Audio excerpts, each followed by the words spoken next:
स्वस्ति श्री गणेशाय नमः।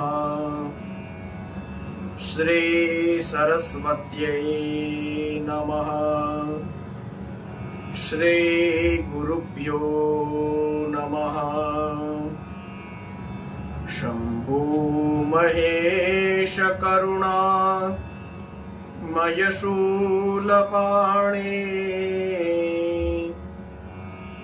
गौरीपते पशुपते पशुपाशनाशिन्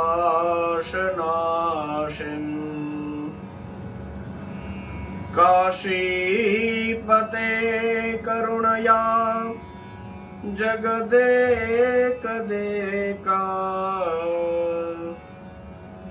स्त्वं हंसि पासि विददासि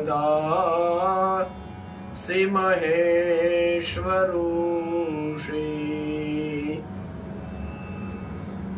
त्वत्तो जगद्भवदिदे वभव स्मरारे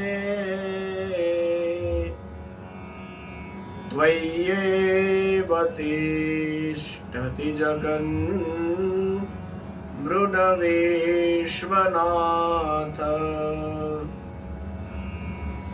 त्वय्येव गच्छति लयम् जगदेतदीशा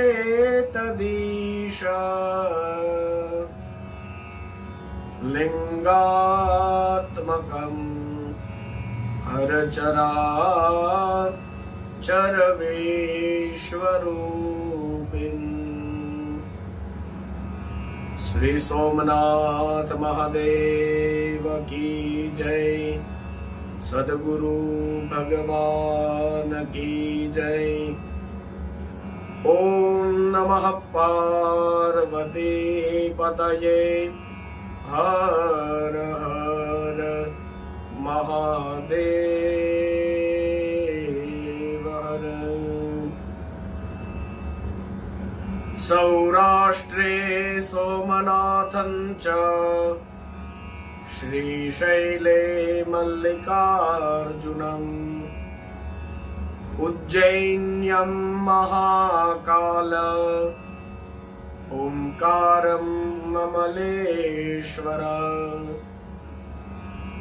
परल्यं वैद्यनाथं च डाकिन्यां भीमशंकरं सेतुबन्धे तु रामेशं नागेशं दारुकावने वाराणस्यां तु विश्वेशां त्र्यंबकं गौतमी तटे हिमालये तु केदारं दृशमेशं च शिवालये एतानिर्ज्योतिर्लिङ्गानि सायं प्रातः पठेन्नर सप्तजन्मा कृतं पापं स्मरणेन विनश्यति। मृत्युञ्जय महादेव त्राहि मां शरणागतं जन्म मृत्यु जरा व्याधि पीडितं कर्म बंधने। श्री सोमनाथ महादेव की जय। आप सभी भगवान महादेव के लाडीले भाइयों और बहनों को आदर पूर्वक सस्नेह जय श्री कृष्ण, जय सिया राम, ओम नमः शिवाय। भगवान महादेव की कृपा का अनुग्रह करते हुए हमने भगवान महादेव कैसे कृपा बरसाते हैं इसका दर्शन इतने दिनों से तो हम कर ही रहे हैं। तो कल हमने देखा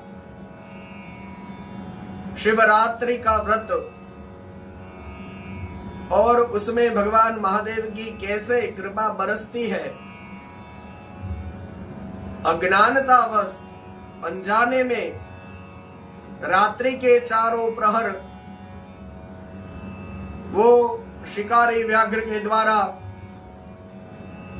भगवान महादेव जी ऊपर थोड़ा सा जल और थोड़ा से बेलपत्र अपने आप ही पड़े, तो भगवान महादेव ने उसे प्रहर पूजा मान ली और फिर उन सब का उद्धार किया है। आइए हम आगे भगवान के कथाओं के दर्शन करते हैं, जिसमें भगवान महादेव पशुपतिनाथ के और भी महत्व और उनका जो कृपा बरसी है, तो उसका कुछ दर्शन करने की हम चेष्टा करते हैं। यहां पर कोटि रुद्र संहिता के 40वें अध्याय में बताया गया है कि आगे फिर मुक्ति क्या है, भक्ति क्या है, उसके स्वरूप का विवेचन किया है। जैसे भगवान की मुक्ति कई प्रकार की होती है, तो सालोक्य जिसमें भगवान के लोक में रहने को मिले, तो यह सालोक्य मुक्ति हो गई। सारूप्य मतलब भगवान का जैसा स्वरूप है वैसा ही हमको प्राप्त हो, तो ये सारूप्य मुक्ति हो गई। और सायुज्य जिसमें भगवान ही मिल जाते हैं, भगवान में ही मिल जाना होता है।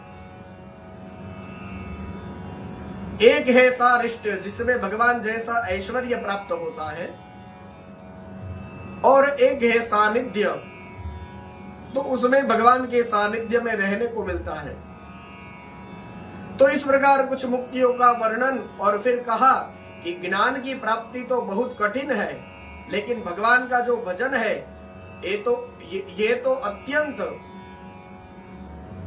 शुभकर है, सब लोग कर सकते हैं। इसलिए संत शिरोमणि जो पुरुष है वे सब मुक्ति के लिए भगवान महादेव का भजन ही करते हैं। तो इस तरह से भक्ति की महिमा बताई है, और शिव, विष्णु, रुद्र और ब्रह्मा के स्वरूप का यहाँ पर विवेचन किया है, जो शिव पुराण में हमने कई बार सुना है, कई बार आता है। और फिर कहते हैं कि हे द्विजो, सुत पुराणी कहते हैं कि अज्ञान तो अनेक प्रकार के होते हैं, लेकिन विज्ञान का एक ही स्वरूप है, वो कोई अलग अलग प्रकार का नहीं होता, और उसको समझने का प्रकार और कुछ नहीं है। एक चीज जो याद रखना है कि ब्रह्मा से लेकर के तीन के पर्यंत तक जो कुछ भी है वह सब शिव रूप ही है। नानात्व की तो हम मिथ्या रूप से कल्पना ही कर लेते हैं। इस प्रकार से शिव संबंधी तत्वज्ञान भी बताया है, और ये बात करके शिव पुराण की यह चौथी आनंददायिनी और परम पुण्यमयी संहिता, जिसका नाम कोटि रुद्र संहिता है, उसको यहां पर विराम दिया है। उमा संहिता में भगवान वेदव्यास मंगलाचरण करते हुए कहते हैं, यो दत्ते भुवनानि सप्त गुणवान सृष्टार राज संश्रया संहर्ता तमसान्वितो गुणवते मायामतेत्यस्थितः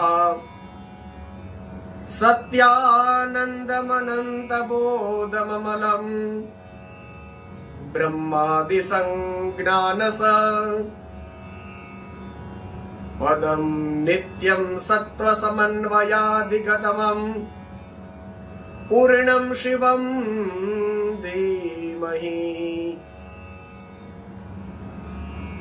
नित्यं सत्त्वसमन्वयाधिगतमं पूर्णं शिवं धीमहि। पूर्णम शिवम धीमहि कहते हैं, जो रजोगुण का आश्रय ले संसार की सृष्टि करते हैं, सत्व गुण से संपन्न हो सातों भुवनों को धारण पोषण करते हैं, तमो गुणों से युक्त होकर के सबका संहार करते हैं, तथा त्रिगुणमयी माया को लांग कर अपने में शुद्ध स्वरूप में स्थित रहते हैं, उन सत्यानंद स्वरूप अनंत बोधमयी निर्मल एवं पूर्ण ब्रह्म शिव का हम ध्यान करते हैं, उनको वंदन करते हैं। वे ही सृष्टि काल में ब्रह्मा पालन के समय विष्णु और ब्रह्मा उत्पत्ति के कारण, विष्णु पालन के कारण और शिव संहार रुद्र संहार काल में रुद्र नाम धारण करते हैं। सदैव सात्विक भाव को अपनाने से ही यह प्राप्त होते हैं। नित्यम सत्व समन्वयादितगतम पूर्णम शिवम धीमहि। तो इस तरह से यहां पर कहा, तो फिर जो सब थे ऋषि मुनि, उन्होंने सुत पुराणी जी को नमस्कार किया है और सबने कहा कि महाराज, आपने कोटि रुद्र संहिता नाम की चौथी संहिता में हमको भगवान के दिव्य चरित्रों का वर्णन सुनाया। अब उमा संहिता के अंतर्गत नाना प्रकार के उपाख्यानों से युक्त जो परमात्मा शांब सदाशिव का चरित्र है, उसको आप सुनाने की कृपा करें। तब सुत पुराणी ने कहा कि भगवान शंकर का मंगलमय चरित्र परम दिव्य है एवं भोग और मोक्ष को देने वाला है। भगवान महादेव के परिवार से हमने कार्तिक स्वामी और गणेश जी की कथा सुनी। इस उमा संहिता में हमको देवी मां की कथा सुनने को प्राप्त होगी। तो यह हो गया कि श्रावण मास है, शिव जी की कथा भी सुन रहे हैं और साथ में शक्ति मतलब देवी की कथा भी हमको सुनने को मिल जाएगी। तो हम सबको के ऊपर देवी माँ की, कुलदेवी की कृपा भी कुछ बरसे। तो शिव और शक्ति, शिव और शिवा, शिव और उमा दोनों की कृपा हम पर बरसे। तो ऐसा सुयोग हमको इस शिव पुराण में प्राप्त होने जा रहा है। तो देवी माँ की कथा सुनने को प्राप्त होगी। कहते हैं पूर्व काल में मुनिवर व्यास ने सनत कुमार के सामने ऐसे ही पवित्र प्रश्न को उपस्थित किया था और इसके उत्तर में चरित्र का ज्ञान किया था। तो यह सनत कुमार और मुनिवर व्यास का संवाद है। सनत कुमारों ने कथा सुनाया है और भगवान वेद व्यास ने सुना है। कहते हैं कि किसी समय भगवान श्री कृष्ण हिमवान पर्वत पर जाते हैं और पुत्र प्राप्ति का उनका निमित्त है। वे महर्षि उपमन्यु से मिलते हैं और उनकी बात हुई पद्धति के अनुसार भगवान शिव की प्रसन्नता के लिए तपस्या करते हैं। तो उनके तप से प्रसन्न होकर के पार्वती, कार्तिकेय तथा गणेश जी सहित शिव जी प्रकट होते हैं। भगवान श्री कृष्ण ने उनकी स्तुति करी है, भगवान महादेव ने स्तुति सुनी है और तब वरदान मांगने के लिए कहा। तो भगवान श्री कृष्ण ने यह कहा कि महाराज, मैं ऐसा चाहता हूं कि मुझे पुत्र की प्राप्ति हो। तो भगवान महादेव ने कहा कि वासुदेव, तुमने जो मनोरथ किया है वह सब पूर्ण होगा। तो इतना कहकर के त्रिशूलधारी भगवान शिव ने कहा कि हे यादवेंद्र, तुम्हें शांब के नाम से एक प्रसिद्ध और महापराक्रमी बलवान पुत्र होगा। एक समय मुनियों ने जो भयानक संवर्धक यानी प्रलयकर सूर्य है उसको शाप दिया था और यही शाप मिला था कि तुम मनुष्य योनि में उत्पन्न होगे। अतः वे जो संवर्धक सूर्य थे वे ही अब तुम्हारे पुत्र बन करके आएंगे। इसके सिवाय भी तुम्हें जो भी अभिष्ट वस्तु चाहिए सब प्राप्त होगी। तो सनत कुमारों के कहते ही कि इस प्रकार परमेश्वर शिव से संपूर्ण वरों को प्राप्त करके श्री कृष्ण परमात्मा ने अनेक प्रकार की स्तुतियां करी है, प्रसन्न हुए हैं। भगवान महात्मा और गिरिराज कुमारी भी उन पर प्रसन्न है। तो उन्होंने भी कुछ वरदान मांगने को कहा। तो श्री कृष्ण ने कहा कि हे देवी, आप मेरे इस सत्य तप से संतुष्ट है और मुझे वर दे रही है, तो मैं यह चाहता हूं कि ब्राह्मणों के लिए मेरे मन में कभी भी द्वेष ना हो। जी, जब भगवान कृष्ण ने तप किया और शिव और शिवा दोनों प्रसन्न हुए, और जब देवी माँ ने भगवान कृष्ण को वरदान मांगने के लिए कहा तो भगवान ने भी मांगा कि ब्राह्मणों के प्रति मेरे मन में कभी भी द्वेष न हो। मतलब भगवान कृष्ण भी ब्राह्मणों का द्वेष करने को बड़ा पाप मानते थे कि ब्राह्मणों का कभी द्वेष न होना चाहिए। तो ये भगवान कृष्ण भी समझते थे। तो देवी माँ के पास भगवान कृष्ण ने मांगा है कि ब्राह्मणों के लिए मेरे मन में कभी भी द्वेष न हो, मैं सदा द्विजों की पूजन करता रहूं, मेरे माता पिता मुझसे संतुष्ट रहे, मैं जहां कहीं भी जाऊं संपूर्ण प्राणियों के प्रति मेरे हृदय में अनुकूल भाव हो। देखिए भगवान है फिर भी किस तरह के वरदान मांगते हैं। सबकी प्रसन्नता के लिए भगवान कुछ न, जब भगवान मांगते हैं तो सबकी प्रसन्नता कैसे बढ़े, ऐसे ही वरदान भगवान महादेव जी से मांगते हैं। आपके दर्शन के प्रभाव से मेरी जो संतति है वह उत्तम हो, मैं सैकड़ों यज्ञ करूं और मेरे यहां अतिथि सदा आते रहे, और मेरे घर पर श्रद्धा से पवित्र अन्न का वे भोजन करते रहे, मैं भाई बंधुओं के साथ नित्य मेरा प्रेम बना रहे। देखिए बहुत बड़ी बात भगवान ने मांगी है। आप एक एक बात को सुनेंगे और उसको समझने का प्रयत्न करेंगे। भगवान श्री कृष्ण ने महादेव जी के पास क्या, देवी माँ के पास क्या मांगा है, बहुत बढ़िया है। मैं भाई बंधुओं के साथ नित्य मेरा प्रेम बना रहे। तो इस तरह से भगवान ने ये सारे वरदान मांगे हैं। तो यहां भगवान कृष्ण हमको सिखाते हैं एक गृहस्थ व्यक्ति को कभी भी देवता के प्रसन्न होने पर उनसे जो वरदान मांगने चाहिए, या पूजा आदि के अंत में जब हम भगवान से प्रार्थना करें तो हमारा वरदान कैसा होना चाहिए, हमें क्या मांगना है, यह श्री कृष्ण परमात्मा यहाँ पर गिरिजा शंकर से सामने वरदान मांग करके हमको सिखा रहे हैं। तो अब तो सनत कुमार जी कहते हैं कि देवी पार्वती विस्मित होकर के उनसे बोली, हे वासुदेव ऐसा ही होगा, तुम्हारा कल्याण हो। तो दोनों से वरदान प्राप्त करके फिर परमात्मा श्री हरि जो है वे आए हैं उपमन्यु के पास, और उपमन्यु ने कहा कि बिल्कुल भगवान महादेव ऐसे ही है, शिव के सिवा दूसरा कौन ऐसा है जो महादानी हो। इतने सारे वरदान आपको प्राप्त हुए हैं, अब आप अपना अवतार का कार्य जो है वो करिए। और फिर भगवान श्री कृष्ण उनको प्रणाम करके फिर अपनी द्वारिकापुरी में चले गए हैं।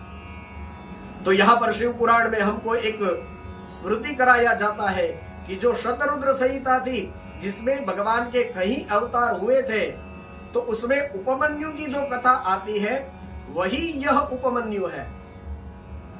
और आगे जाकर के वायवीय संहिता में उपमन्यु की कथा फिर से आएंगी, और वहां पर उन्होंने श्री कृष्ण परमात्मा को शिव तत्व का जो उपदेश दिया है उसका वर्णन भी आएगा। तो यह थोड़ी सी स्मृतियां यहां पर कराई गई है, और अब आगे थोड़ी संक्षेप में बात करी जाएगी, क्योंकि उसके विषय ही ऐसे है कि इसका ज्यादा विस्तार करने की जरूरत नहीं है। एक अध्याय में नरक में गिरने वाले पापों का संक्षिप्त परिचय दिया है, 3 अध्याय में, और इसके बाद में फिर पापियों और पुण्य आत्माओं की जो यमलोक की और जो यात्रा है उसमें उनको क्या क्या अनुभव होता है उसका यहाँ पर विशद वर्णन किया गया है। फिर नरकों की 28 कोटियों और प्रत्येक के 5-5 नायक के क्रम से 140 रौरव आदि नरकों की यहाँ पर नामावली दी गई है। तो इतने सारे नरकों की नामावली पढ़ने से कोई फायदा नहीं होगा, इसलिए इसका विस्तार से वर्णन नहीं कर रहा हूं। 140 नरकों का नाम ले, इससे तो अच्छा है भगवान महादेव का ही नाम ले ले। तो फिर इसका मैं यहाँ विस्तार नहीं करूंगा, यहाँ पे नामावली दी गई है। यदि किसी को पढ़ना हो तो वो शिव पुराण मैंने बोला था, उसको खोलिए पढ़िए, आपको मिल जाएगा, लेकिन उससे कोई फायदा नहीं होगा। इससे अच्छा है वो उस टाइम में जो उसमें इतना टाइम लगाने वाले हो, इससे अच्छा है वही टाइम आप भगवान शिव का नाम लेने में लगा दीजिए। तो ये मेरी आपसे विनती है। तो फिर यहाँ पे वो नामावली दी गई है। इसके बाद में फिर विभिन्न पापों के कारण मिलने वाली नरक यातना का वर्णन हुआ है। और कुकुर बलि यानी कुत्ते को कुछ खिलाना, काग बलि यानी कौवे के लिए कुछ खाना डालना, और देवता आदि के लिए हुई जो उन लोगों की दी हुई जो बलि है उसकी आवश्यकता का यहाँ प्रतिपादन किया गया, और महत्ता का भी प्रतिपादन किया गया है। सीधी सीधी बात हम समझ सके वह यह है कि हमारे घर में जो भी पकता है वह केवल हम अकेले खा ले, ये हमारा सनातन धर्म में पाप माना गया है। और कोई सनातन धर्मी ऐसा करता भी नहीं है। जैसे गो सेवा है, अब हमारे यहाँ पकता है तो उसमें से गाय सेवा के लिए भी हम क्या कहा, कोई गोगृह हो या कोई गाय हो तो हम उसको खिला देते हैं। तो गो सेवा के निमित्त कुछ अपने यहां से जो द्रव्य या कुछ धन धान्य वह आप रख दिया करें। और मैं तो कई ऐसे लोगों को जानता हूं और देखता भी हूं, केवल 10 रुपये रखेंगे अपने पास, एक छोटी सी पेटी जैसा बना करके उनमें रखा होगा, केवल रोज 10 रुपये डाल देंगे, और उसमें से फिर कुछ रकम जब इकट्ठी हो जाती है तो वह ले जाकर के जहां अच्छी तरह से गौ की सेवा होती है वो वहां पर, क्योंकि आपकी कमाई है तो वहां वह जहां कहीं नहीं चली जाए तो वह भी आपको ध्यान रखना है। आपके घर में जो संपत्ति आती है, कमाई आती है, तो कोई ऐसी तैसी जगह न चली जाए, इसका ध्यान भी आपको ही रखना है। तो इसका ध्यान आपको देना है, आपका फर्ज है। तो बिल्कुल ढंग से देख करके फिर जहां लगे कि यहाँ बिल्कुल गायों को जो खिलाना होता है वह गायों तक ही पहुंचता है, ये भी समझना है। अब हम कहीं पर दे देते हैं, फिर वो कहाँ उपयोग में लेते हैं तो उसको भी हमको देखना चाहिए कि भाई ये गाय के लिए लेते हैं, लेकिन फिर कहाँ इसको उसका विनिमय होता है, तो उसको भी हमको जरा ठीक से देखना होगा। तो विवेक से जहाँ पे सही तरीके में गायों की सेवा होती है तो वहां तक वो पहुंचना ही चाहिए, बिल्कुल गायों तक पहुंचना ही चाहिए। अब कलयुग है, क्या करें, ऐसा बोलना पड़ता है। कई लोगों को पसंद नहीं आएगा लेकिन बोलना पड़ता है क्योंकि कलयुग है और ऐसा होता भी है। तो ऐसी जगह पर आप स्वयं जाकर के अपनी दृष्टि से देखने की सेवा ठीक से होती है तो वहां पर जरूर दे, क्योंकि वास्तव में सेवा करते हैं वे बिना धन के कभी भी कष्ट में हो, और उनकी गो सेवा में कोई बाधा यह होना ही नहीं चाहिए। तो हम सब लोगों को भगवान ने विवेक दिया है तो हमको इस तरह से इसका वह करना चाहिए। इसके बाद में यमलोक के मार्ग में सुविधा प्रदान करने वाले विभिन्न दानों का यहाँ पर वर्णन किया है। तो जब आत्मा ऊपर जाती है तो फिर जो यम मार्ग आता है तो वहां पे जो सुविधा प्राप्त हो उसे प्राप्त करने के लिए विविध प्रकार के दानों का यहाँ शिव पुराण में वर्णन किया है।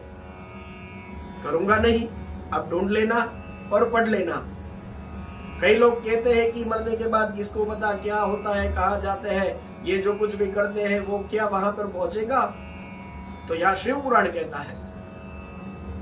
यदि आप किसी ब्राह्मण के मुख से सुनेंगे आपको लगेगा कि ये ब्राह्मण अपने फायदे की बात कर रहा है कि मरने के बाद ये करना चाहिए, ये करना चाहिए, करना चाहिए। कई लोग ऐसे होते हैं, मानते नहीं है, ऐसा कुछ नहीं होता है, ये सब टाइम बिगाड़ने की बात होती है। तो जिसको जो लगे, हम किसी को बदल नहीं सकते, लेकिन यहाँ पे बात आई है तो कह दूं कि इसमें कहा गया है, लिखा है कि यमलोक के मार्ग में सुविधा प्रदान करने वाले विभिन्न दानों का यहाँ पर वर्णन है। तो यह शिव पुराण में लिखा है। यदि किसी को पढ़ना हो, किसी की बात को सुनने से तो आप मानेंगे नहीं, तो फिर थोड़ा सा शिव पुराण खोल के अपनी जिज्ञासा के संतोष के लिए भी, अपने प्रश्न के शंका की समाधान या अपने प्रश्न के उत्तर के लिए भी एक बार शिव पुराण खोल के देख लीजिएगा। तो इस तरह से यहाँ कहा गया है। और शिव पुराण में यहाँ पर मुक्त कंठ से श्री सनत कुमार जी ने अन्नदान का अद्भुत महिमा कही है। बहुत बढ़िया है। कहते हैं सब दानों में अन्नदान ही उत्तम दान है, क्योंकि यह तत्काल तृप्ति देने वाला है। खाया और तुरंत तृप्ति हो गई। अब जैसे मैं एक एग्जांपल आपको दे दूं यदि आप किसी को आपके यहाँ बुलाते हैं किसी काम से और उसका काम का 500 रुपया हुआ है और आप उसको 550 देंगे तो वो प्रसन्न होगा। फिर आप 50 रुपया ज्यादा देंगे तो वो और प्रसन्न होगा, लेकिन फिर भी उसे लगेगा कि क्या अभी ये देगा। उसको संतोष नहीं होगा कि भाई 500 मिलने वाले थे, मुझको 600 मिल गए, फिर भी उसको तृप्ति नहीं होती, संतोष नहीं होता। वो तो फिर ऐसा ही सोचेगा कि क्या ये अभी मुझे और देंगे। और उसी इंसान को यदि आप भोजन करने के लिए बैठाएंगे तो यदि वो 2 रोटी खाता है और आप ज्यादा आग्रह करेंगे तो भाव को ध्यान में रख करके वो 1 रोटी ज्यादा लेगा, और ज्यादा उसको आप आग्रह करोगे तो आधी रोटी ले लेगा। लेकिन बाद में जब उसका पेट भर गया होगा और आप बोलेंगे कि 1 ले लो तो बोलेगा नहीं, बस अब मैं तृप्त हुआ हूं। तो भोजन में तृप्ति है, खाया और तुरंत तृप्ति हो गई। मन को प्रिय लगने वाला है, बल बुद्धि को बढ़ाने वाला अन्नदान है। तो श्रेष्ठ अन्नदान कहा है सभी दानों में। अन्नदान के समान यहाँ पे कहा गया है दूसरा और कोई नहीं है, क्योंकि अन्न से ही प्राणी उत्पन्न होते हैं और अन्न के अभाव में ही मर जाते हैं। अतः अन्नदान से महान पुण्य, अन्नदान को महान पुण्य बताया गया है, क्योंकि अन्न के बिना भूख की आग से तप्त हुए समस्त प्राणी मर जाते हैं। अतः अन्न की सब लोग प्रशंसा करते हैं, क्योंकि अन्न में ही सब कुछ प्रतिष्ठित है। इसलिए अन्न के समान दान ना तो हुआ है न कोई होगा। यह संपूर्ण जगत अन्न से ही धारण किया गया है। तो इस तरह से दिव्य महिमा अन्न की बताई है। कहते हैं अन्न साक्षात ब्रह्मा है, अन्न साक्षात विष्णु है और शिव है। तो इस तरह से, क्योंकि स्वाभाविक रूप से अन्न से ही तो संपूर्ण जगत धारण किया जाता है, तो यह हम अच्छा बोल सकते हैं, अच्छा सुन सकते हैं, और हम सब शांति से बैठ करके इसका लाभ ले रहे हैं। उसका कारण ही है कि हम दोपहर में खूब ढंग से अपना जो प्रसाद है, तो श्रावण है इसलिए कुछ लोगों के नियम होते हैं कि हम अच्छी तरह से अपने शरीर को धारण कर पाए, इसके लिए जो भी हम स्वीकार करते हैं तो वो सब करते हैं। तो अन्न जो अन्नदान है तो उसकी यहाँ पे बड़ी महिमा बताई है। शिव पुराण में यहाँ अन्न की महिमा गाई गई है। संक्षिप्त में मैं कभी कभी कुछ बातें आपको केवल स्काई व्यू देता चलता हूं। तो यह विहंग दृष्टि आप भी वहां रुक मत जाइएगा। आप अपने घर में शिव पुराण जरूर बसाइए और फिर उसका यथा समय आपको जैसे जैसे अवसर प्राप्त हो उसका जरूर दर्शन करिए। तो ये भी मैं हृदय से आग्रह करता ही रहता हूं और करूंगा भी। और फिर एक अध्याय में जलदान, जलाशय निर्माण, वृक्षारोपण, सत्य भाषण और तप, इन सब की महिमा का वर्णन किया गया है। तो वृक्षों को लगाने की भी महिमा यहाँ पर खूब बताई है। सनत कुमारों ने यहाँ हम लोगों के लिए बड़े आनंद की बात ये कही है।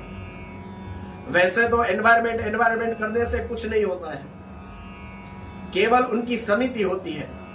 और फिर जो बहुत ज्यादा प्रदूषण करने वाले हैं वह तो वैसे ही अपने करते ही रहते हैं, और जो भी दुनिया में सोर्सेस है तो उसका भारी मात्रा में दुरुपयोग और ये सब लोग करते ही रहते हैं।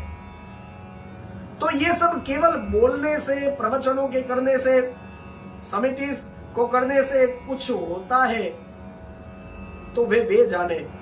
हम अपनी ओर से इतना कर सकते हैं। मैंने ऐसा सुना है कि एक व्यक्ति अपने जीवन में 6 पेड़ का उपयोग करता है। 6 पेड़ का उपयोग अपने जीवन में एक व्यक्ति करता है। तो कम से कम 6 पेड़ आप लगाओ और उसको बड़े हो जाए तब तक उसका ख्याल करो। तो इतना करते हैं तो आप बिल्कुल बैलेंस करते हैं। और फिर यदि 7वां लगाते हैं तो फिर आप पृथ्वी को कुछ दे करके जाते हैं, नहीं तो आए और कुछ लिया और चले गए। तो कुछ देकर भी जाना चाहिए। तो 6 तो लगाने ही चाहिए, लेकिन यदि 7वां लगा दिया तो हम पृथ्वी को कुछ देकर जाते हैं, तो ये करना बहुत अच्छा है। और इससे पहले भी इस शिव पुराण की कथा में हमारी बात हुई ही है। आप घर में आप जो भी फल आदि खाते हैं, उसके जो बीज है उसको जहां तक ऐसे ही फेंक न दे, कहीं भी उसको रखिए। और जब वर्षा ऋतु आए तो इस वर्षा ऋतु में यदि कभी भी बाहर निकले, अवसर मिले, तो फिर आप हाईवे आदि जगहों पे जहां पे निकल रहे हो वहां पर उन बीजों को फेंक दे। या फिर जिस तरह से ढंग से कोई संस्था ये काम करती हो, तो एक संस्था के बारे में मैं जानता हूं क्योंकि वहां पे मुझे पता है। तो उस तरह से ऐसी कोई संस्थाएं हो जो पेड़ बोए जाते हैं, वहां पे वो लोग काम करते हो, तो उन लोगों को दे दीजिए, तो ढंग से उसका उपयोग होगा। तो ये बहुत अच्छी प्रवृत्ति है। तो इस तरह से पेड़ बोने चाहिए, वो हमको ही काम आएंगे। और जितना बड़ा होगा कम से कम हमको छाव तो देगा, प्रकृति की तो रक्षा करेगा। तो शिव पुराण में यह बातें भी लिखी है। तो शिव पुराण की इस बात में अपनी आवाज को मिलाते हुए, वैसे हम सब लोग शिव पुराण की ही आज्ञा को मान रहे हैं। जब ऐसा कुछ कर रहे हैं तो यह कहना चाहिए, तो हम शिव पुराण की ही बात को मान रहे हैं। वीरान एवं दुर्ग स्थानों में जो व्यक्ति वृक्ष लगाते हैं, वे अपनी बीती तथा आने वाली संपूर्ण पीढ़ियों को तार देते हैं। यह वृक्ष लगाने वाले के पुत्र होते हैं, इसमें कोई संशय नहीं है। क्योंकि वो हम पेड़ लगा रहे हैं, लेकिन पेड़ थोड़े ही है, बच्चा ही है, उसी तरह से उसका पालन पोषण करना है। कहते हैं वृक्ष लगाने वाले पुरुष परलोक में जाने पर अक्षय लोकों को पाता है। वैसे तो इसमें यह लिखा है कि वृक्ष लगाने वाले को पुत्र प्राप्ति होती है। थोड़ा सिंहावलोकन करे, सिंह थोड़ा आगे बढ़ करके फिर पीछे देखता है, उस तरह से तो। लेकिन मैं यहां यह कहना चाहता हूं कि हम अपने पेड़ को पुत्र की तरह उसका पालन पोषण अपने बच्चे की तरह करें, और इस तरह से करेंगे। और फिर कहता है वृक्ष लगाना और यज्ञ करने वाले जो द्विज है तथा जो सत्यवादी व्यक्ति है, वह यह स्वर्ग से कभी नीचे नहीं गिरते, मानो उनको अक्षय स्वर्ग की प्राप्ति होती है। फिर आगे कहा है सत्य भाषण और तपस्या की अद्भुत महिमा यहाँ पर शिव पुराण में बताई गई है। और वेदों के और पुराणों के स्वाध्याय और विभिन्न प्रकार के दानों की यहाँ पर महिमा बताई है। नरकों का वर्णन और उनमें गिरने वाले पापों का दृश्य दर्शन कराया गया है। और एक बहुत अच्छी बात जो और शास्त्रों में भी मिलती है, शिव पुराण में तो वह होनी ही चाहिए थे, और वह यहाँ है कि कहते हैं कि पापों का निवारण होगा उसके प्रायश्चित से। तो सर्वोत्तम प्रायश्चित यदि कोई है तो शिव पुराण कहता है शिव स्मरण करना। भगवान महादेव का स्मरण करोगे तो भगवान महादेव का चरित्र हमारे सामने रहेगा। और शिव पुराण कहता है कि शिव का स्मरण ही एकमात्र, भगवान शिव का स्मरण ही सर्वोत्तम प्रायश्चित है। शिव जी का स्मरण होगा, शिव जी का चरित्र हमारे सामने आएगा, शिव जी का चरित्र हमारी आंखों के सामने रहेगा, तो फिर हम क्यों पाप में प्रवृत्त होंगे। तो इस तरह से यह सर्वोत्तम प्रायश्चित हो जाता है। और फिर देवी पार्वती ने पूछा है कि महाराज आपने और सब प्रकार की कथा को मुझे सुनाया है, अब मुझे यह सुनना है कि मृत्यु के क्या चिन्ह है और आयु का क्या प्रमाण है, मुझे ये सब भी सुनाइए। तो भगवान महादेव ने बड़ी स्पष्ट विधि से उनको मृत्यु के चिन्ह आदि बताए हैं। और इसके बाद में फिर काल को जीतने का उपाय, वैसे तो कहते हैं कि कोई भी काल को जीत नहीं सकता, लेकिन यहाँ कुछ विधान ऐसे बताए हैं, उसमें नवधा शब्द ब्रह्म को सुनना, यह एक उपाय बताया है। कहते हैं अब यह सब तो वैसे योग्य गुरु के सानिध्य में रह करके सीखा जाना चाहिए, और वे जब आपको प्रमाण पत्र दे कि यह सब आपको आ गया है तो उसके बाद में ही करना चाहिए। यहां पर लिखा है रात में जब सब लोग सो जाते हैं तो उस समय दीपक बुझा दीजिए और अंधकार में यह योग धारण करिए। तर्जनी उंगली से, तर्जनी कहते हैं पहली वाली उंगली को, और उसको कहते हैं कि इसके द्वारा दोनों कानों को बंद करके आप 2 घड़ी तक उसको दबाए रखें। और लिखा है कि उस अवस्था में अग्नि प्रेरित शब्द सुनाई देता है और इससे संध्या के बाद का जो खाया हुआ अन्न है वह क्षण भर में पच जाता है। तो संपूर्ण रोग तथा ज्वर आदि बहुत से उपद्रवों का यह योग जो है वह शीघ्र नाश कर देता है। तो साधक प्रतिदिन इस प्रकार 2 घड़ी तक शब्द ब्रह्म का साक्षात्कार करता है, वह मृत्यु और काम को भी जीत करके इस जगत में स्वच्छंद विचरण करता रहता है, ऐसा शिव पुराण में लिखा है। लेकिन फिर भी यही कहूंगा, फिर कह दूं, इसके जो सिद्ध योगी हो, इसके जो सिद्ध लोग हो, वे जिस तरह से हमको बतावे उस तरह से करना होता है। केवल पुस्तकों को पढ़ करके, केवल इस तरह से सुन करके, क्योंकि बोलने वाले में ऐसी कोई योग्यता है न, उसने कभी ऐसा किया होता है, और ना सुनने वाले ने कभी ऐसा किया होता है। तो जिन्होंने किया हो उनको प्रणाम, लेकिन यदि नहीं किया हो तो केवल यह सुन करके हम शुरू हो जाए तो हो सकता है उसमें कुछ गड़बड़ भी हो, तो उसका भी थोड़ा ख्याल रखना चाहिए। और इस तरह से मुझे तो आपको यह कहना है कि इसमें क्रम लिखा है कि इस तरह से जो शब्द ब्रह्म का श्रवण करते हैं तो उसमें उन लोगों को सबसे पहले घोष 9 प्रकार का वह शब्द है। तो यह यथार्थ वर्णन करते हुए यह कहा गया भगवान महादेव के द्वारा पार्वती को कि घोषात्मक नाद प्रकट होता है जो आत्मशुद्धि का उत्कृष्ट साधन है। दूसरा कांस्य नाद है, कांसे के बर्तन बज रहे हो इस तरह से सुनाई देता है। तीसरा श्रृंग नाद है और चौथा घंट नाद है। श्रृंग यानी श्रृंगी, जो यह प्राणियों के सिंग होते हैं, इनको भी तो बजाया जाता है। और इसके बाद में फिर घंटा नाद है, जैसे घंटियां बज रही है तो उस तरह से। फिर 5वां नाद वीणा नाद है, 6ठा नाद वंशी नाद है, 7वां नाद दुंदुभी नाद है, 8वां शंख नाद है, 9वां मेघ नाद है।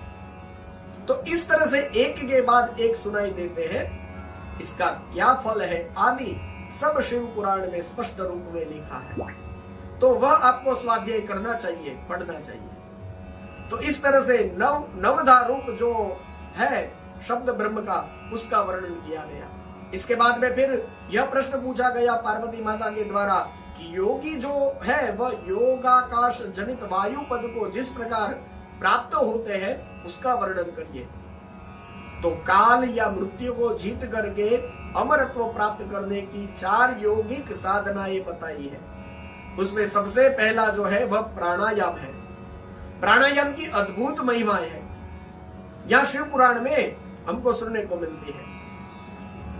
और फिर भ्रू मध्य में अग्नि का ध्यान करने के लिए कहा गया है, मुख से वायु पान करने के बारे में कहा गया है, और मुड़ी हुई जो जिभ द्वार गले की घाटी को स्पर्श करना और इससे जो सुधा धारा बरसती है, इसके द्वारा जिस प्रकार से सिद्धि लाभ करता है साधक, उसका अद्भुत वर्णन यहां पर है।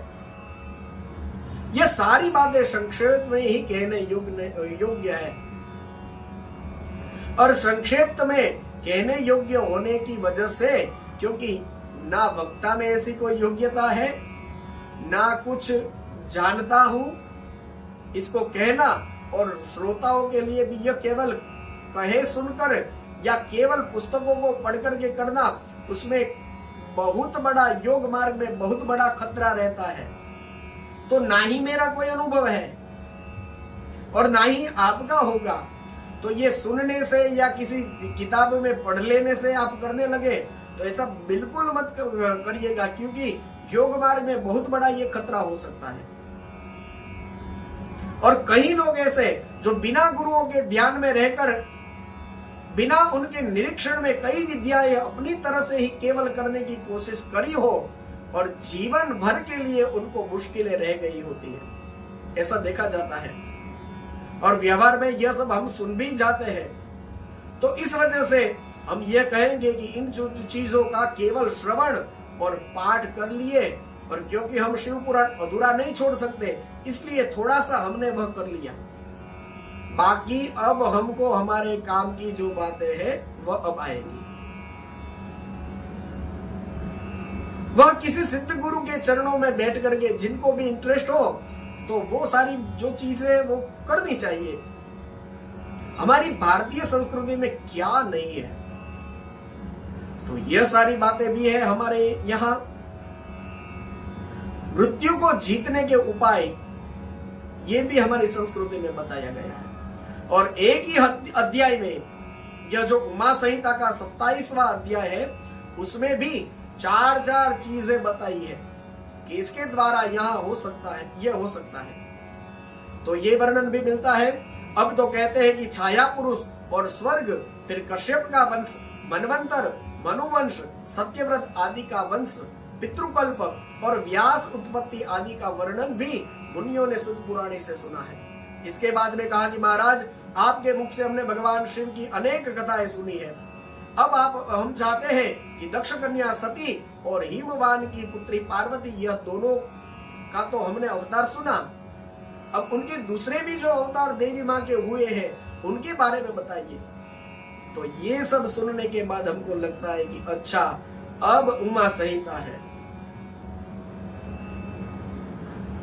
उमा संहिता है, यह अब हमको सार्थक लगता है।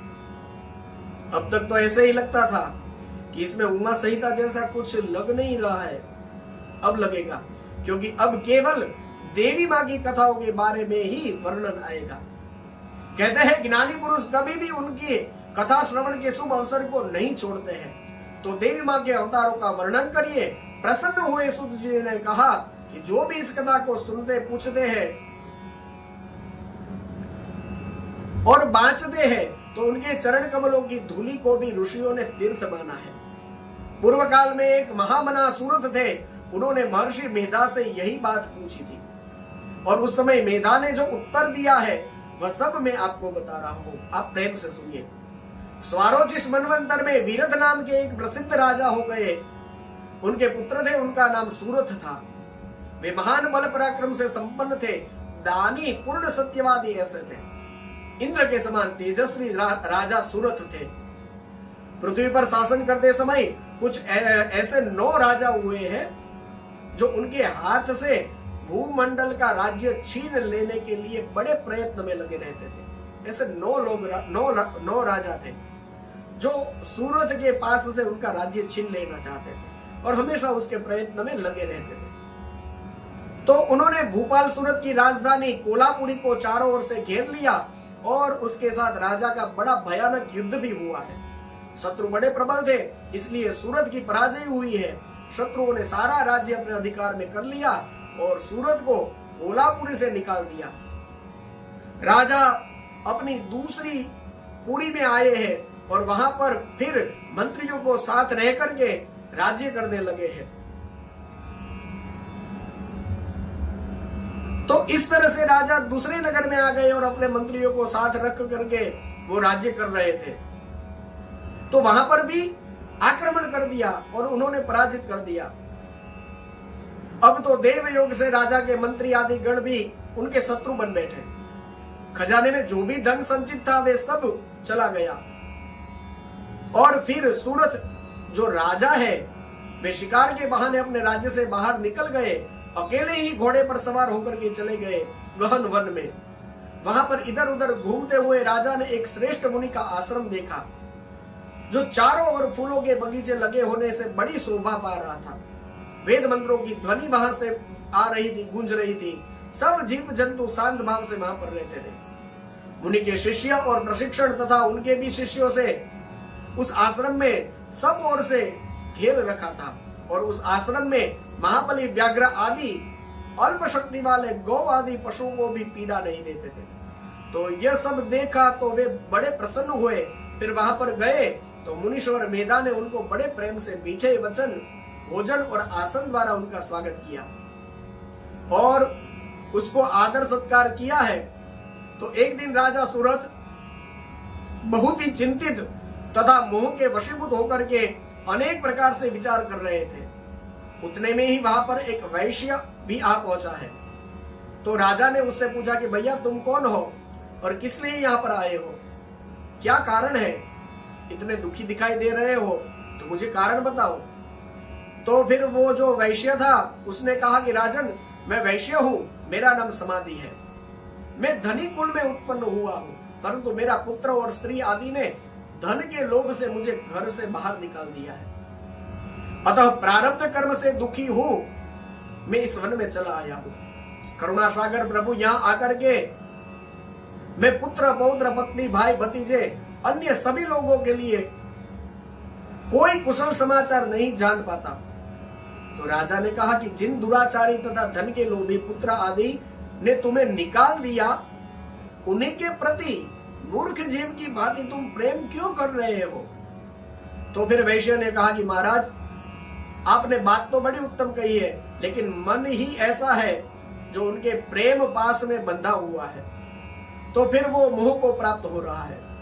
तो इस तरह से मोह से व्याकुल हुए वैश्य और राजा दोनों ही मुनिवर मेधा के पास गए हैं। और राजा ने भी कहा कि महाराज, मैं इसको उपदेश दे रहा था, लेकिन सच बात यह है कि मेरा मन भी अपनी पत्नी, पुत्र, परिवार और राज्य आदि की चिंता लगी रहती है मेरे मन में भी, और मुझे भी संतोष नहीं है होता है, और मैं मन से ही उनके बारे में सब ममता जोड़ करके चिंता करता रहता हूं।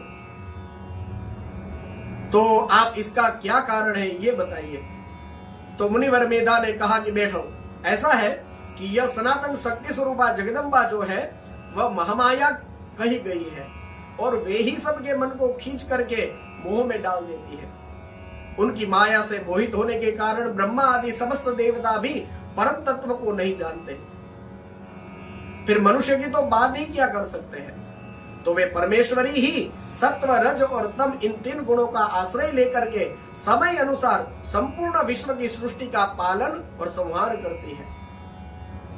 वे ही इच्छा अनुसार रूप धारण करने वाली जगदम्बा जब प्रसन्न होती है तो जिसके ऊपर प्रसन्न हो जाए वह, ये जो तुम दोनों का मोह के घेरे में तो बंध गए हो, तो उससे बाहर भी निकाल देती है। तो राजा ने कहा कि माँ, यह जो महामाया है वो मुनि वो कैसी है, उनका प्रादुर्भाव किस प्रकार हुआ था, तो ये सारी कथाएं हमको बताइए। तो ऋषि ने कहा कि जब सारा जगत एकारणव के जल में निमग्न था और योगेश्वर भगवान केशव शेष की शैया बिछा करके योग निद्रा का आश्रय लेकर के शयन कर रहे थे, उन्हीं दिनों भगवान विष्णु के कानों के मल से दो असुर उत्पन्न हुए हैं। उत्पन्न हुए जो असुर थे वो भूतल के ऊपर मधु और कैडब के नाम से विख्यात हुए। दोनों विशालकाय घोर असुर प्रलय काल के सूर्य की भांति तेजस्वी थे, और वे दोनों जगत को जैसे ही खा जाने के लिए उद्यत हुए वैसा लग रहा था। दोनों भगवान विष्णु की नाभि से प्रकट हुए, कमल के ऊपर विराजमान ब्रह्मा को देख करके कहने लगे कि तू कौन है। वैसा कहते हुए उनको मार डालने के लिए, ब्रह्मा जी को मार डालने के लिए उद्यत हुए हैं। ब्रह्मा जी ने देखा कि ये दोनों दैत्य आक्रमण करना चाहते हैं। तो ब्रह्मा जी ने जैसे ही देखा तो भगवान जनार्दन तो समुद्र के जल में सो रहे हैं। तब उन्होंने परमेश्वरी का स्तवन किया है और उनसे प्रार्थना की कि हे अंबिके, तुम इन दोनों दुर्जयों असुरों को मोहित करो और अजन्मा भगवान नारायण को जगा दो। तो उस समय फाल्गुन मास की शुक्ल पक्ष की द्वादशी थी। त्रिलोक में मोहिनी शक्ति के रूप में प्रकट होकर के देवी मां महाकाली के रूप में प्रख्यात हुई है। तो फिर आकाशवाणी हुई है कि हे कमलासन, डरो मत, आज युद्ध में मधुकैडब को मार करके मैं तुम्हारा कंटक का नाश करूंगी। तो देवादिदेव उस समय ऋषिकेश जनार्दन भी जाग उठे और अतुल्य तेजस्वी उन दैत्यों को, और इन्होंने भगवान विष्णु का 5000 वर्ष तक बाहु युद्ध हुआ है। और फिर दानवों ने लक्ष्मीपति से 5000 साल तक युद्ध हुआ भगवान विष्णु और मधुकैटभ का। दोनों में से कोई थक नहीं रहा है। तो फिर वो जो असुर थे वो प्रसन्न हो गए कि वाह कितना बलवान है ये। तो फिर उन दानवों ने लक्ष्मीपति विष्णु को यह कहा कि तुम्हारे बल से हम प्रसन्न हुए हैं, तुम्हें जो वरदान चाहिए वो मांगो। दानवों ने विष्णु भगवान को कहा। नहीं तो होता ऐसा है कि भगवान राक्षसों को दानवों को वरदान देते हैं, यहां उल्टा हुआ। दानवों ने प्रसन्न होकर के भगवान विष्णु को कहा कि मनोवांछित वर ग्रहण करो। तो यहां दानवों ने विष्णु भगवान को कहा, और विष्णु भगवान ऐसे है कि ये सब समझते हैं। तो उन्होंने उस समय ये कुछ नहीं कहा कि मैं तो जगत का नाथ हूं, सब लोग मुझसे वरदान मांगते हैं और तुम कौन होते हो मुझे वरदान देने वाले, ऐसा नहीं कहा। तुरंत ही भगवान विष्णु ने कहा कि यदि तुम लोग प्रसन्न हो तो मेरे हाथों से मर जाओ। भगवान विष्णु ने कहा कि तुम लोग यदि प्रसन्न हो तो मेरे हाथों से मर जाओ, और यही मेरा वरदान मैं मांग रहा हूं और मुझे कुछ नहीं चाहिए। तो फिर ऋषि ने कहा कि उन दोनों असुरों ने देखा कि सारी पृथ्वी एक कारणम में के जल में डूबी हुई है। तो सोच करके विष्णु भगवान को कहा कि देखो हम दोनों को तुम ऐसी जगह मारो जहां पर कहीं भी जल ना हो, जल से भीगी हुई पृथ्वी ना हो।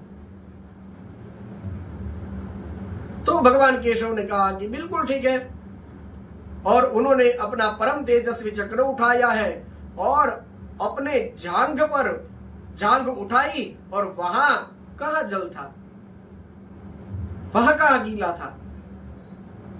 तो उस तरह से उनके मस्तक रख करके वहां पर, और फिर सुदर्शन से काट डाला। तो इस प्रकार से मां काली की कृपा से विष्णु भगवान ने इन दोनों मधु और कैटभ को मार पाए हैं। यह कालिका की उत्पत्ति का प्रसंग कहा गया है। अब महालक्ष्मी के प्रादुर्भाव की कथा सुनाई जाएगी। अब ऋषि कहते हैं, रंभ नाम से एक प्रसिद्ध असुर था जो दैत्य वंश का शिरोमणि माना जाता है। उसने महातेजस्वी महिष नाम का दानव जन्म हुआ था।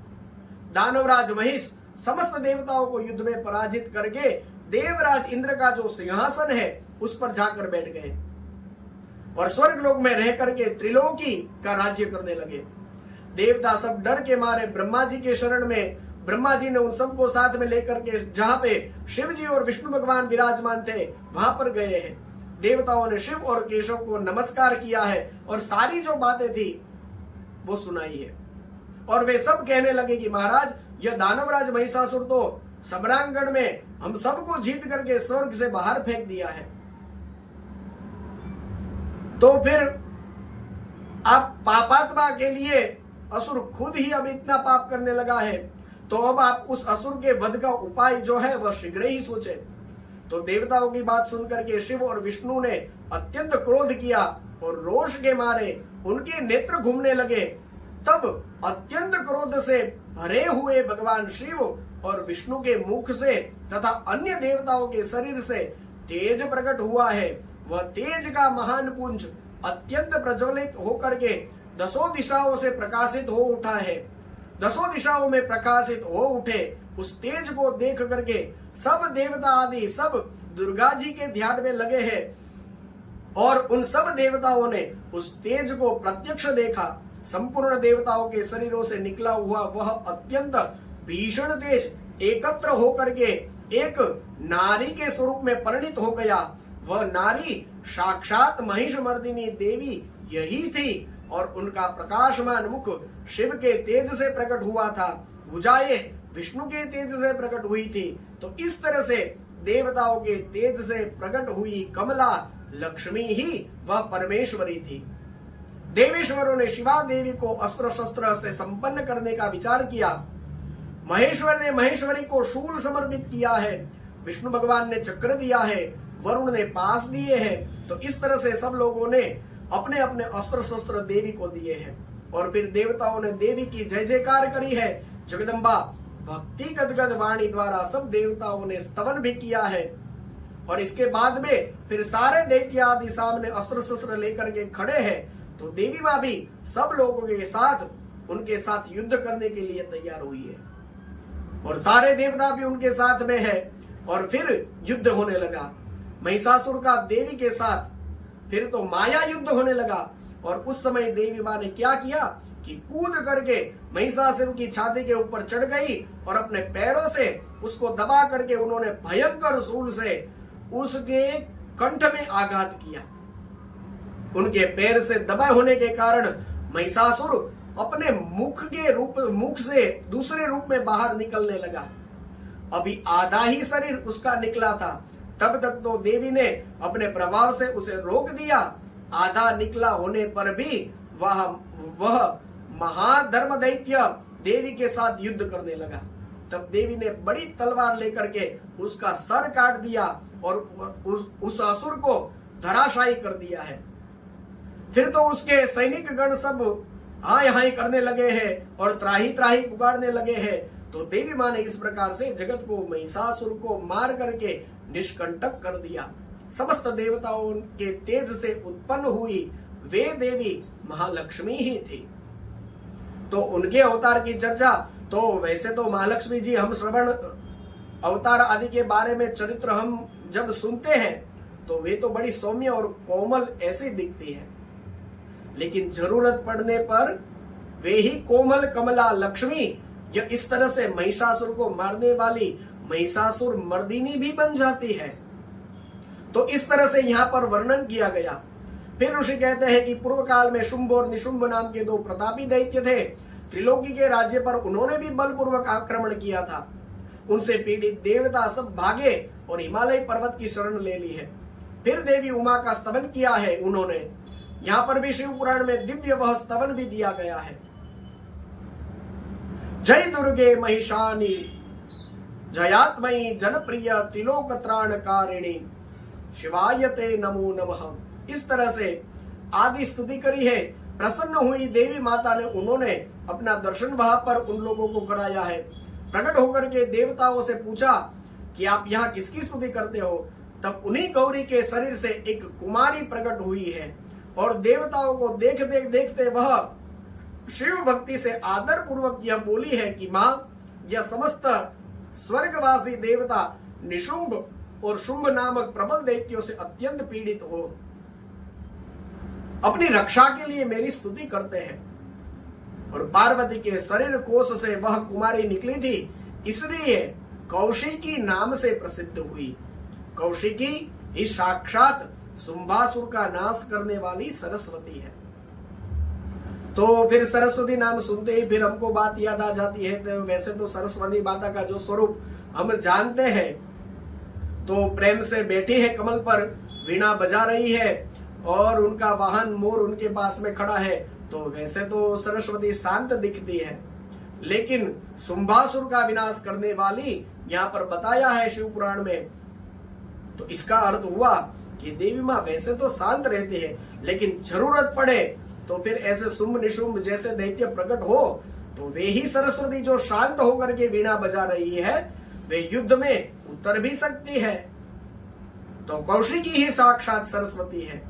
उन्हीं को उग्र तारा या मोहोग्र तारा भी कहा जाता है। वे ही मातंगी भी कहलाती है। उन्होंने समस्त देवताओं से कहा कि तुम लोग निर्भय रहो, और इसके बाद में वे लड़ने के लिए जाती है। एक दिन शुंभ और निशुंभ के सेवक थे चंड और मुंड।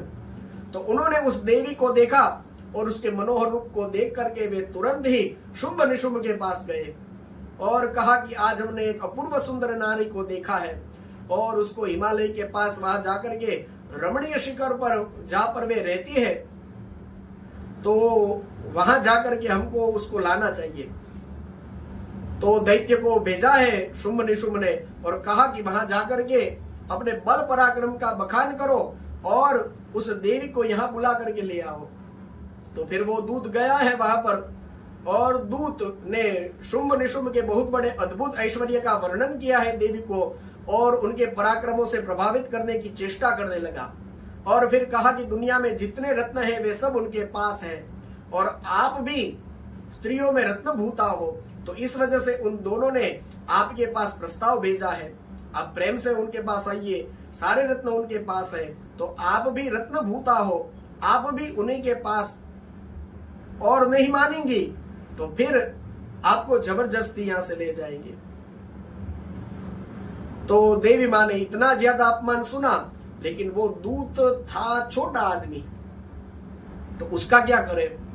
तो देवी माँ ने बड़े प्रेम से शांति से कहा उसको, क्योंकि उसको मारने से थोड़े ही कुछ फल मिलेगा, जो असल लड़ाई है वो तो शुंभ निशुंभ के साथ है, तो इस दूत को मारने से क्या होगा।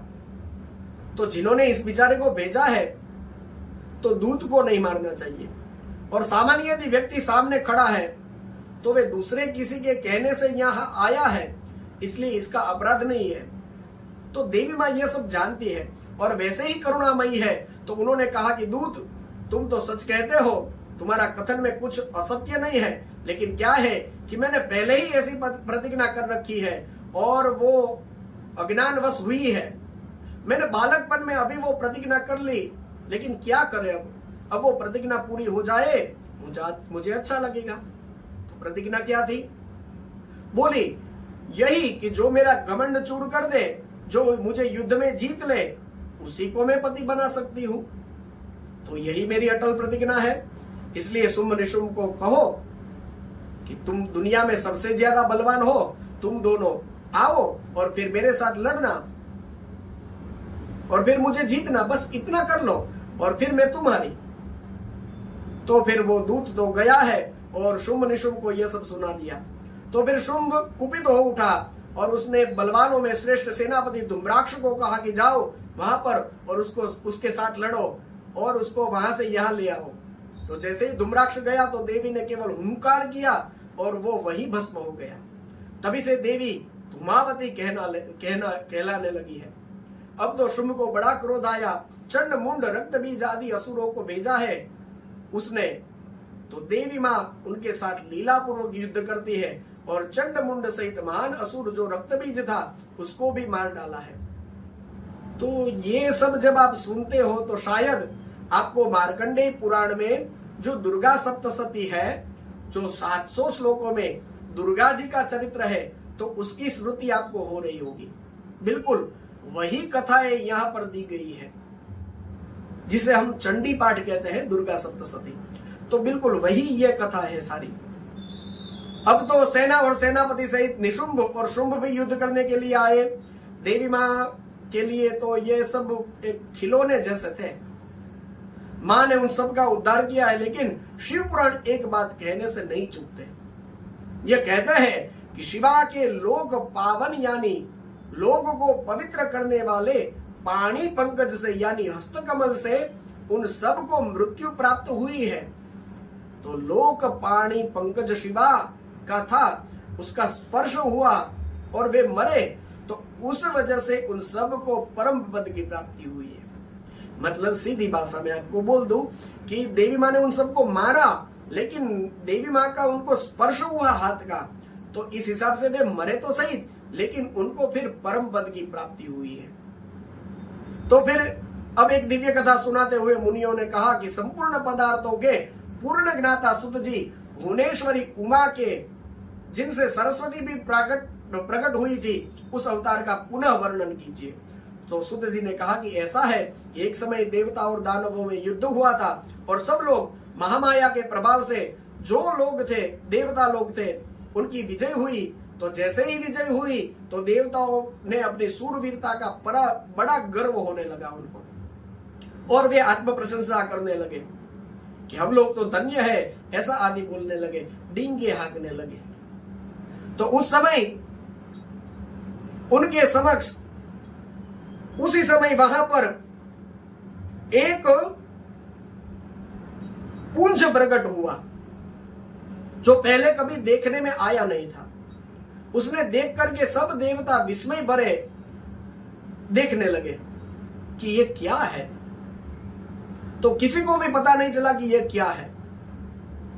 तो यह क्या था? यह भगवती श्यामा का उत्कृष्ट प्रभाव है, जो देवताओं का अभिमान चूर्ण करने के लिए प्रकट हुआ था। तो उस समय देवराज इंद्र ने तो देवताओं को आज्ञा दी कि ऐसा करो, तुम लोग जाओ और यथार्थ रूप से परीक्षा करो कि यह कौन है। तब तो इंद्रदेव के भेजने से वायुदेव उस तेज पुंज के निकट गए। तेजो राशि ने वायुदेव को पूछा कि तुम कौन हो। बड़े अभिमान से वायु देवता ने कहा कि मैं वायु हूं, संपूर्ण जगत का प्राण हूं। मुझे सर्वाधार परमेश्वर में ही यह स्थावर जंगम रूप सारा जगत ओतप्रोत है। मैं ही समस्त विश्व का संचालन करता हूं। तब उस महातेज ने यह कहा कि वायु, यदि तुम जगत के संचालन में समर्थ हो तो यह छोटा सा घास का टुकड़ा यहाँ पर रखा है, इस तृण को तुम अपनी इच्छा अनुसार चलाओ तो सही, इसको केवल हिला डुला करके दिखाओ। तो वायु ने सभी प्रकार के उपाय करके अपनी सारी शक्तियां लगा दी है, लेकिन उस तिनके को वे अपने स्थान से तील भर भी हटा नहीं पाए और फिर वापस आ गए लज्जित होकर के वायुदेव। इसके बाद में फिर इंद्र ने बारी बारी समस्त देवताओं को भेजा है, लेकिन कई भी लोग यह जानने में समर्थ नहीं हो सके। फिर इंद्र स्वयं गया है और इंद्र को आते देख करके अत्यंत दुस्सह जो तेज था वह तत्काल ही अदृश्य हो गया है। इंद्र महाराज बड़े विस्मित हुए और मन ही मन में बोलने लगे कि जिनका ऐसा चरित्र है उन सर्वेश्वर की मैं शरण लेता हूं। तो हजारों नेत्रों वाले जो इंद्र महाराज है उन्होंने बार बार इस भाव का चिंतन किया है, प्रार्थना करी है। और उस समय चैत्र शुक्ल पक्ष की 9वीं तिथि और दोपहर का समय था। तो चैत्र पक्ष शुक्ल पक्ष की 9वीं तिथि तो राम नवमी मानी जाती है। तो उसी समय दोपहर में ही वहां पर देवताओं पर दया करने के लिए सच्चिदानंद स्वरूपिणी शिव प्रिया उमा जो है वह वहां पर प्रकट हो गई है उस तेज पुंज के बीच में, और वहां पर विराज रही थी, अपनी कांति से दसों दिशाओं को प्रकाशित कर रही थी। और उन्होंने स्पष्ट कहा कि मैं नित्य स्वरूपा तथा कार्य कारण स्वरूपिणी हूं। मैं ही कभी प्राणवल्लभा का आकार धारण करती हूं और कभी स्त्री और कभी पुरुष रूप दोनों रूप में प्रकट हो जाती हूं। यही मेरा अर्धनारीश्वर रूप है। तो शिव जी भी अर्धनारीश्वर रूप में प्रकट होते हैं और देवी माँ भी अर्धनारीश्वर रूप में प्रकट होती है। तो इसका अर्थ यही हुआ कि वह परम तत्व ना तो केवल पुरुष है और ना ही केवल स्त्री है, वह स्त्री भी है, वह पुरुष भी है, वह सबका अधिष्ठाता है या वे सबके अधिष्ठात्री है। इसलिए पुरुष स्त्री के भेद के द्वारा उस परम तत्व को हम नहीं समझ सकते और यह भेद हम कर भी नहीं सकते। तो देवी माँ ने कहा कि मैं सर्वस्वरूपिणी ईश्वरी हूं और मैं ही सृष्टिकर्ता ब्रह्मा हूं, जगत बालक विष्णु हूं तथा मैं ही संहार करता रुद्र मैं ही हूं। विश्व को मोहन में डालने वाली महामाया मैं ही हूं।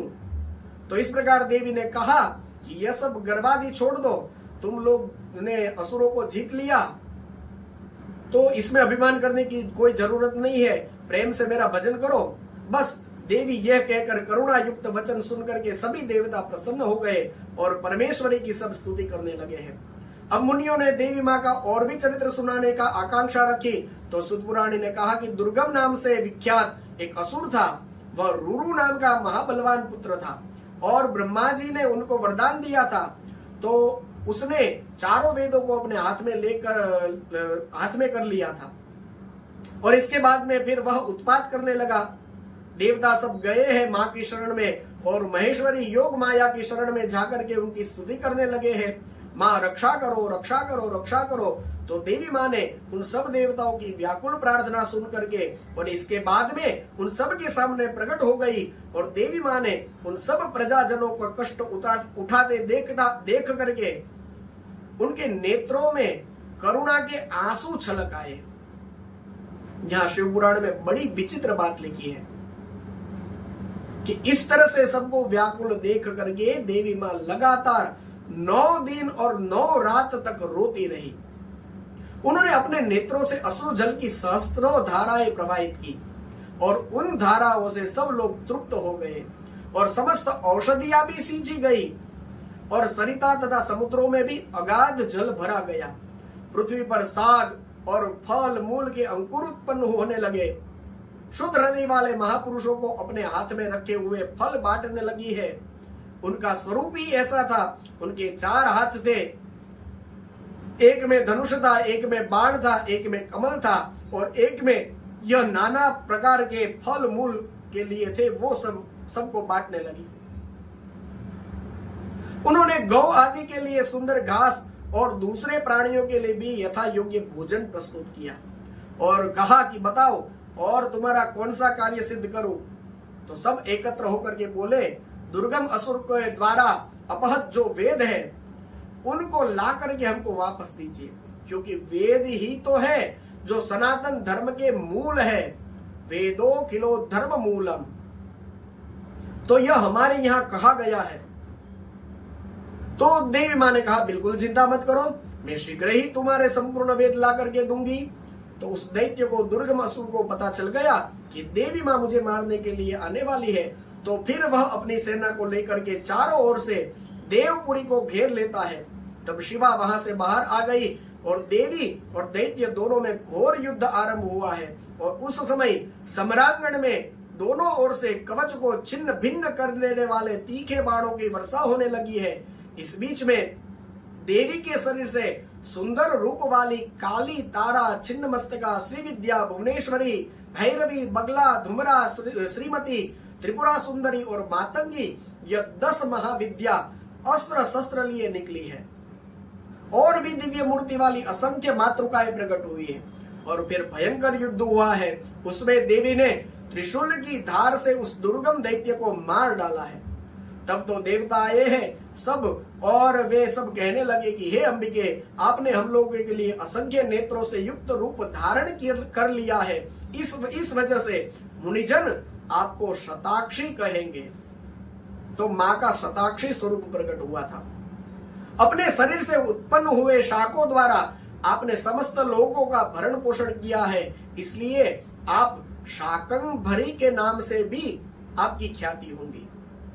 हे शिवा, आपने दुर्गम नामक महादैत्य का वध किया है, इसलिए दुर्गम को मारने वाली यानी दुर्गा, यह इस नाम से भी आपकी प्रसिद्धि होगी। बार बार सबने प्रणाम किया है। और देवी ने कहा कि देवताओं, जैसे बछड़ों को देख करके गौ व्याकुल हो जाती है और उतावली उतावली दौड़ती है, इस तरह से मैं भी तुम सबको देख करके व्याकुल हो दौड़ी आती हूं। तुम्हें ना देखने से मेरा एक क्षण भी युग समान बीतता है।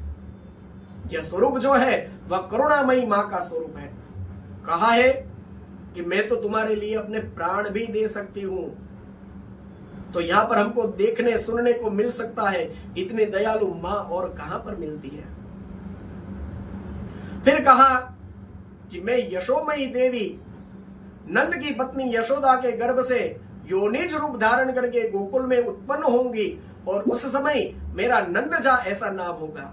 उसके बाद भ्रमर का रूप धारण करके अरुण नामक असुर का वध करूंगी, तब लोग मुझे भ्रामरी कहेंगे और भीमा देवी का अवतार होगा आदि। ये सब देवी मां ने अपने होने वाले अवतारों के बारे में कहा है। इसके बाद में फिर देवी के क्रिया योग का वर्णन है। देवी की मूर्ति एवं मंदिर के निर्माण कैसे हो, स्थान और पूजन का महत्व कितना रहे, यह सब बताया है। परांबिका की श्रेष्ठता और वर्णन है।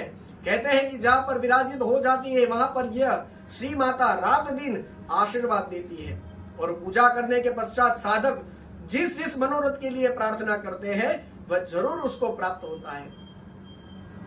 इत्यादि विभिन्न मासों और तिथियों में देवी के व्रत, और यहाँ पर शिव पुराण में शुक्ल पक्ष की तृतीया को, किसी भी महीने की शुक्ल पक्ष की तृतीया को देवी माँ की पूजा करना, उसका बड़ा महत्व बताया है।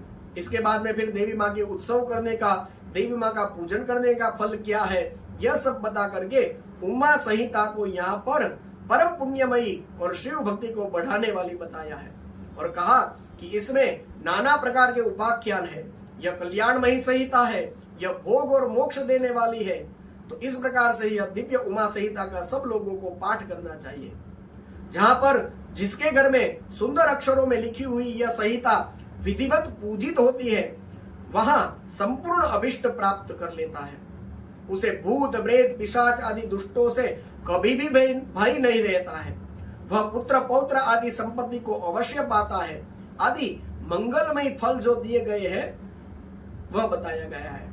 और कहते हैं कि शिवा की भक्ति चाहने वाले पुरुषों को यह जो उमा संहिता है यह परम पुण्यमयी रमणीय है, इसको हमेशा श्रवण और पाठ करना चाहिए।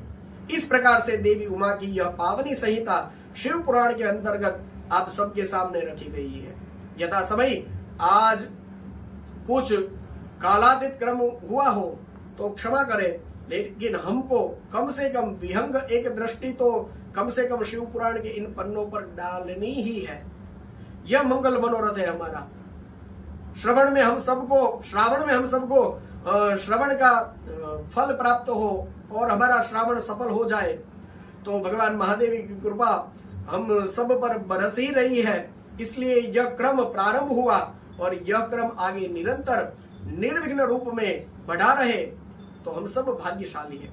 आइए शिव नाम के द्वारा हम आज के सत्संग को विराम दें और अपने भगवान महादेव के चरणों में हम माथा टेके और कुछ भगवान का नाम ले लें।